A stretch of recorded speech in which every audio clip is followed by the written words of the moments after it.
In the world of sustainable gardening and permaculture, one goal stands out as both challenging and immensely rewarding, and that is achieving a year-round harvest. Growing crops throughout the year, regardless of the seasons, is an ambitious endeavor that requires careful planning, a deep understanding of your local climate, and the right techniques.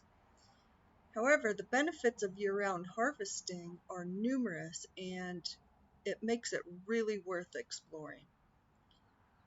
So first you need to understand the seasonal cycle. To embark on a journey of year-round harvesting, you have to grasp the seasonal gardening cycle. Traditional gardening really revolves around spring and summer, but the possibilities extend far beyond these months, and understanding the unique characteristics of each season is crucial. Spring is the season of awakening. It's the time to plant cool season crops like lettuce and spinach and peas and root crops and um, plants like that can handle broccoli, cauliflower that can handle the mild, cool temperatures, and they thrive in the mild temperatures and the longer daylight hours. So that's something to keep in mind for spring. The summer brings warmth and an abundance of sunlight, and it's perfect for warm season crops like tomatoes, peppers, eggplants, cucumbers, beans. There are so many warm season crops. Melons, cucumbers, things like that. Proper watering and mulching is really essential during the summer months. And then fall, as the temperatures start to cool and um, the daylight hours get shorter, it's time to plant cool season crops again. So root vegetables like carrots and beets are really good to plant. Leafy greens as well as garlic and overwintering onions. Those are all great to plant. And scallions, those are great things to plant. Also, if you want to enjoy chives that are in your garden, you can dig up a clump in the fall and put them in a small pot and take them inside, and you'll enjoy chives all winter long. Winter gardening presents challenges, especially in colder climates, but it is possible to grow certain cold-hardy crops like kale, collard greens, and Brussels sprouts. Using season extenders like hoop houses or row covers can really help protect these crops, especially if you don't have a greenhouse. Um, but you still need to keep them protected. If you're in a really cold climate, you might want to have, and you do have a hoop house, you might want to use a row cover as well inside of the hoop house for certain plants. Just depends on how cold it gets. In the Northwest, we can grow kale and collard greens and Brussels sprouts all winter long, and onions and garlic all winter long without any issues, without any covering at all. That works really well there. Other areas that get much colder than that, and that would be Zone 7. If it gets much colder than that, you probably want to use row covers at least. And then there are key strategies for a year-round harvest, and one of them is crop selection. You have to choose crops that are well suited to your local climate and can withstand the temperature fluctuations. So look for cold hardy varieties and those with longer growing seasons. Also, succession planting is a key to year-round harvesting. And rather than planting all of your crops at once, you want to practice succession planting. And this involves planting small batches of your crops at regular intervals, maybe 2 or 3 weeks apart, which will ensure a continuous harvest. Works really well for lettuce, and I do that all year with lettuce. But it works for many, many crops so that they are at their peak harvest time throughout the seasons. You can also consider indoor gardening or greenhouse cultivation for certain crops during the harshest winter months. And this allows you to control the temperature and light conditions.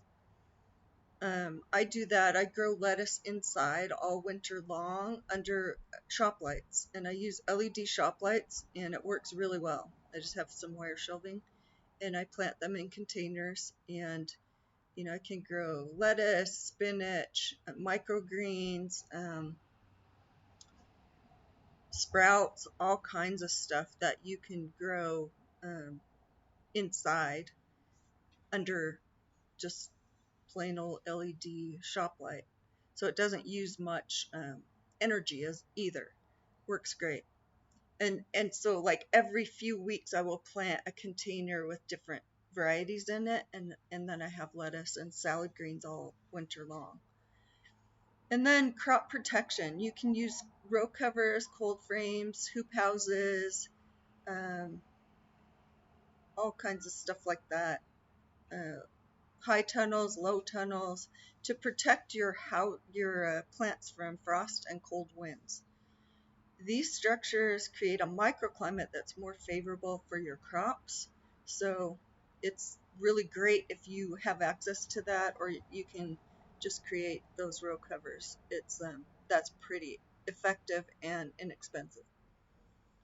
The main thing with that is you don't want to use plastic that touches your plants.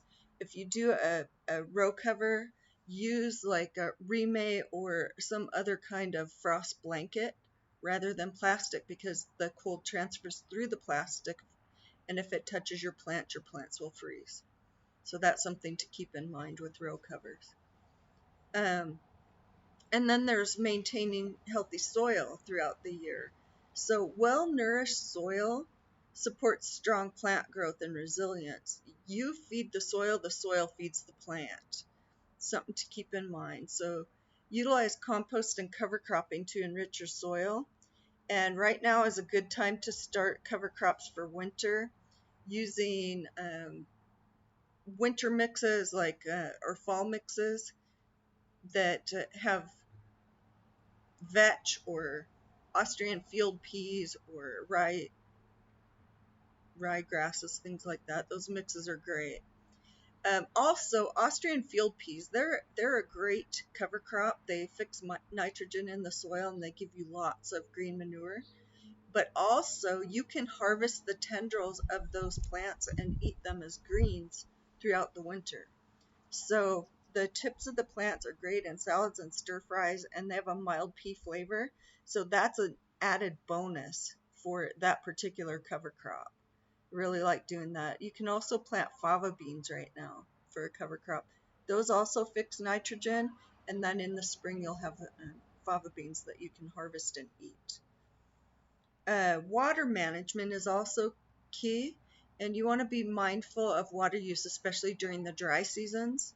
So implement efficient watering techniques like drip irrigation to conserve water, and then don't forget to mulch your beds so that it holds water in and less evaporation occurs. Mulching also feeds the soil. And there are many benefits to year-round harvesting as well. Enjoy a continuous supply of fresh, homegrown produce that's packed with nutrients, and you can harvest it at peak ripeness. And your crops will taste far better than anything you can buy, and they offer a lot more health benefits as well. It also helps you save on grocery bills. Growing food year-round can lead to significant savings on your grocery bills. You'll rely less on store-bought produce, and it tastes so much better than anything you can buy. Reducing your reliance on commercially grown, shipped, and stored produce lowers your carbon footprint as well. It's a sustainable choice for both you and the planet. And gardening year-round can be an amazing, rewarding hobby, providing a source of joy and relaxation no matter what season it is. Like, I have a greenhouse, and I love spending time in the greenhouse in the winter. It's so great, and just having my hands in the soil and being in there, it makes me feel really good. And then connecting to nature is another benefit. Year-round gardening fosters all kinds of connections to the natural world, and you become more attuned to the subtle changes in your environment and the needs of your plants as well. By mastering year-round cultivation, you enhance your resilience and self-sufficiency, and you'll be less vulnerable to food shortages or disruptions in the supply chain. Year-round harvests are not only possible, but also immensely rewarding. They offer an array of benefits from providing fresh, nutritious food to reducing the environmental impact and deepening your connection to nature. Understanding the seasonal gardening cycle and implementing key strategies can help you achieve this goal. So, whether it's crisp winter greens or vibrant summer tomatoes, your garden can become a source of sustenance and joy throughout the year. If you enjoyed this video, give it a thumbs up and hit the subscribe button so you never miss a video. I hope you have a great day, and I'll see you again soon. Bye for now.